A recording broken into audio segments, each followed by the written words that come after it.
how the hips need to work in the backswing. All right. Now, cause and effect model, every time that you came into the golf ball, the chest was rising. Yep. Now, depending on the level at which the chest rose, depended on the strike location on the club face.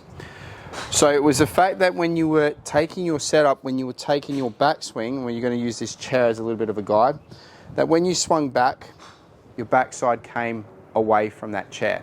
Now what happens is, as we do that and we take our backside away from the chair, it pushes the club out and away. Now that would mean if I'm coming back into the golf ball and I'm going to strike it to get the club somewhere near the golf ball, I would have to rise my chest to get some sort of contact with the golf ball. Now if I hit it out of the heel, I've got a little bit of a draw shape. If I hit it out of the toe, I've got a massive slice. We also had a case where the club face was a little bit open anyway, which was the relationship between your shoulder turn.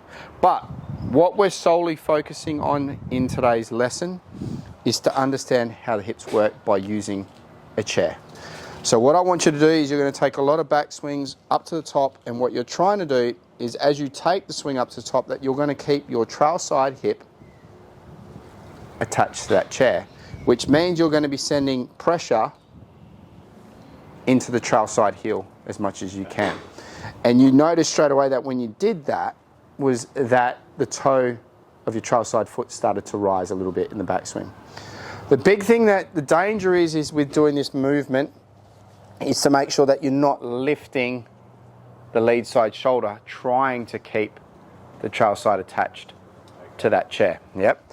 We need to understand that if we're doing this effectively and correctly, we start with the pressure on the balls of our feet, so towards the front, our bum is touching that chair, and then from that position here, we're going to keep the lead side shoulder low, so we're maintaining spine angle as we turn. The right shoulder is higher than the lead side shoulder, but our hip is still in contact with that chair. So I want you to work on those feels, because we've got to get out of the habit of coming away from that chair. The better that we can do that, the less likelihood that we'll be standing as we come back into the golf ball. So the effect is the standing motion, because we're encroaching the space, we create the space to strike the ball. We're just going to turn better in our backswing so that we've already got the space, so we can retain spine angle and move into impact. Yep. So lots of practice swings at home with a chair, shaft across the shoulders, turning, swinging golf clubs, turning, keeping contact with that chair. When you come down here to Murdoch, those chairs are always there. Yeah, they're always there.